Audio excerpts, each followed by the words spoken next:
A new single coming out on January 26th titled Flip the Switch. And there's so much growth that you can hear in your artistry, your vocals, as well as the production. What's played the biggest role in that development as an artist over the years?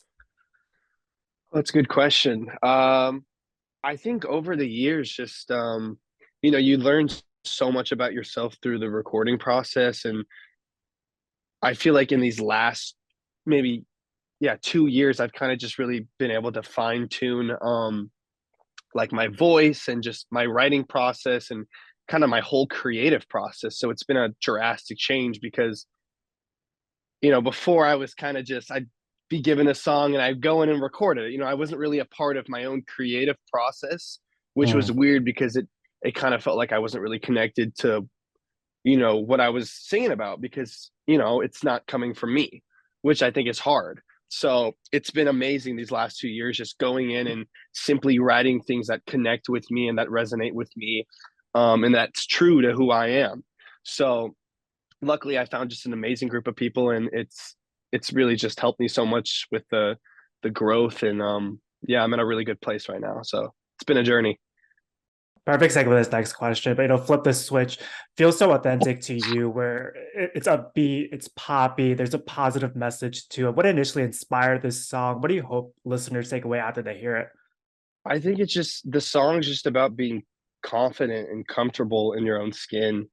Um, and I just think being on social media, there's so many people that it's just a lot of negative energy, and I think that can really affect your mental, and it really affected my mental. And I feel like finally I don't care what people think. I flipped the switch. I don't care what the doubters say or the haters. Like it's all that negative energy is out the door. So I think it just really highlights positivity. I think we need more love in the world, more love, and just keep spreading positivity.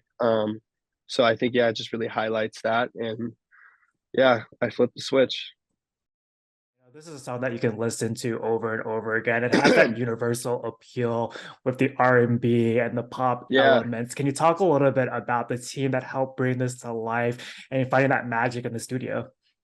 yeah. I mean, shout out Harv. He's incredible. He's been with he's been doing everything for Justin since he was since Justin was little. So to go in there and create with him and KP, and shout out Felicia, just a magical team who really allow me to use my creative juices and really allow me to use my voice. It was a scary thing at first, but finally they got me comfortable enough where we're like family now. So they really helped bring the best out of me, especially in my artistry.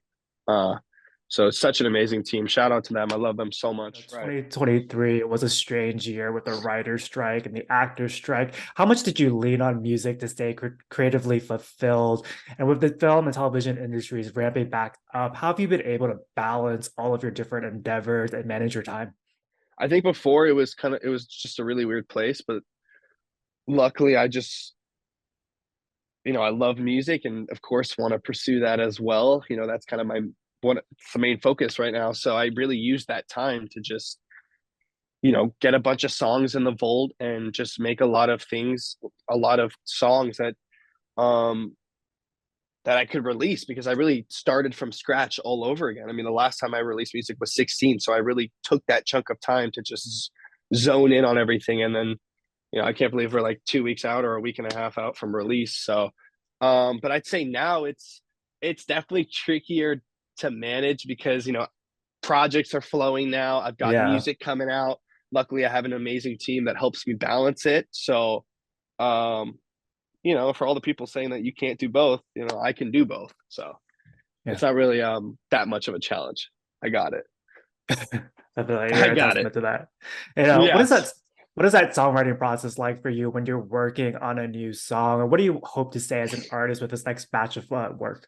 I want to make music that, obviously, like the cliche answer is like I want to make music that like makes people feel good, but like I want it to like be on another level, like especially with like my live performances. Like I really want Mm. people to escape from reality. So um I mean, for me, that's my main focus. Like, of course, I want to make sad songs, like sure, like here and there, but I just really want to make songs that are like fun and like get you moving and like make you feel good. Because that's just the kind of music I like to listen to, and that's kind of the music that I want to make. So that's kind of like my path right now, I'd say. Feel Yeah, good music. that's a very good reintroduction to the side of your talent. You know, actor and musicians have often said that there's a different level of vulnerability that you have to tap into when you're releasing your own music. Do you feel Mhm. similarly? How the different facets of your talent lend themselves to one another? Well, I think for music, it can be difficult because it's at a certain point I was writing about things that I haven't experienced before, which is kind Mm, of it's unauthentic. So now that I've experienced a lot more than I did in the last 2 years of my life, I'm finally at a place where I can write songs that connect with me, like actually connect with me and actually make sense. Like I'm speaking from personal experiences rather than before I wasn't. So it's like I kind of had to play that character where I was stepping into someone mm. else's shoes to try and get myself to experience what they're experiencing, even though I haven't um, with myself. But this time on Earth, you know, and I imagine as a songwriter, you're constantly writing. What is that process like deciding what comes out at what time?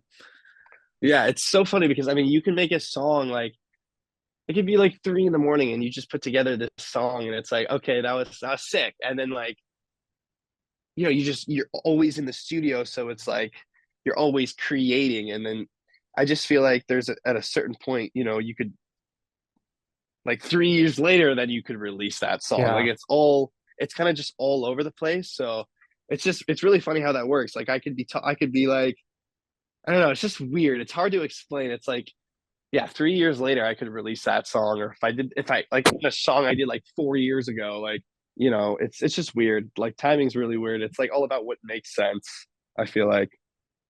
yeah. But I think that's a testament to your talent too as a songwriter, right? That if you can revisit a song that you've written 4 years ago and it stood the test of time, like that's a song that like you want to get Right. out Of there. course. Yeah. Yeah, Yeah. absolutely. Because I feel like there's different songs for like different eras, different Mhm. time periods. Like it has to make sense.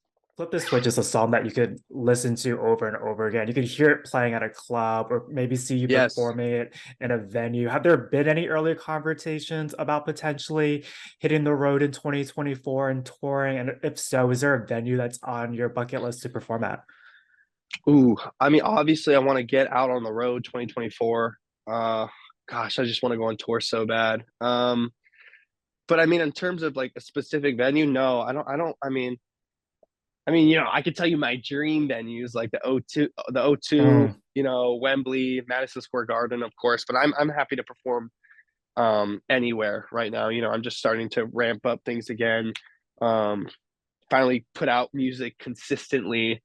Uh so we'll see what 2024 holds. I'm hopeful. I'm hopeful. yeah, I We'll could be definitely out on the see. road.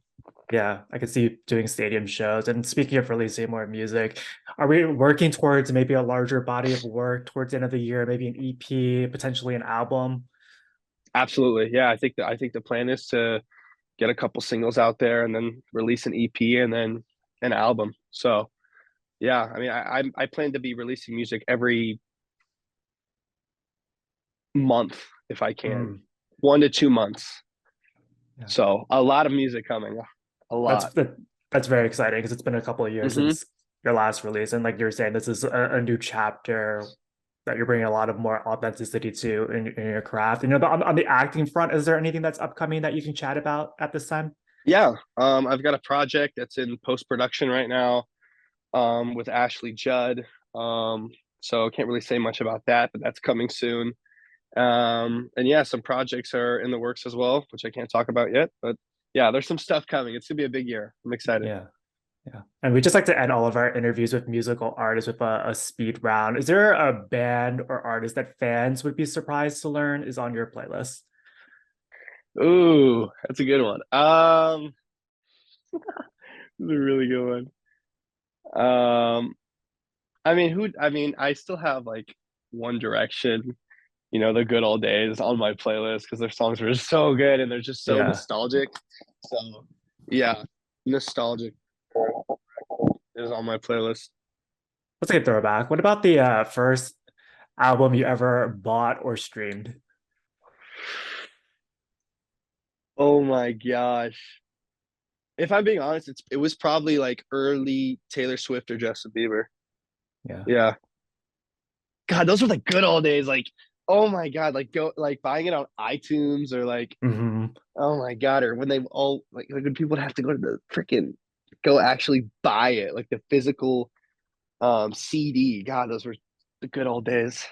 You need to get an opportunity to open for Taylor in 2024. I feel like that would be, That would be cool. That would be yeah. cool. What about the first concert that you ever attended?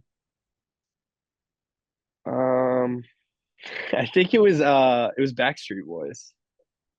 You have a lot Yeah, of it really good was throwbacks. yeah, my mom took me to my first ever concert and it was Backstreet Boys and I just remember I didn't know any of the songs. I was super young. Um and yeah, I loved it. I was like, this is what I want to do. Like I was like, let me try it. So it was Backstreet Boys. What about an album that changed your life and why? I'm not gonna say an album, but I'm gonna say a specific movie that Hmm. kind of Yeah. opened me up to music would probably be This Is It. Um, just because that was like the first time I saw the whole creative process and like behind the scenes of everything. Like he literally showed everything. So yeah, that really helped. And that's kind of when I watched that like 7 times with my grandma. I was obsessed. I was like, this Hmm. is what I want to do. This is what I want to do. Yeah. Worlds colliding. And final question for you. We were talking about touring. When you're on the road, what's a must-have? Snacks. Anything spicy. I love spicy food. So I probably shouldn't say that's probably not good for my vocal cords, but just give me a bag of Takis, a bag of hot Cheetos, um, and then obviously the essentials like tea and Yeah. video games. You, You you need can put that. the spicy snacks to the test when you're touring consistently and see how that plays Absolutely. out. Yeah, I'll see how that plays out with being on vocal rest, and then also, I probably have to be on a really strict diet.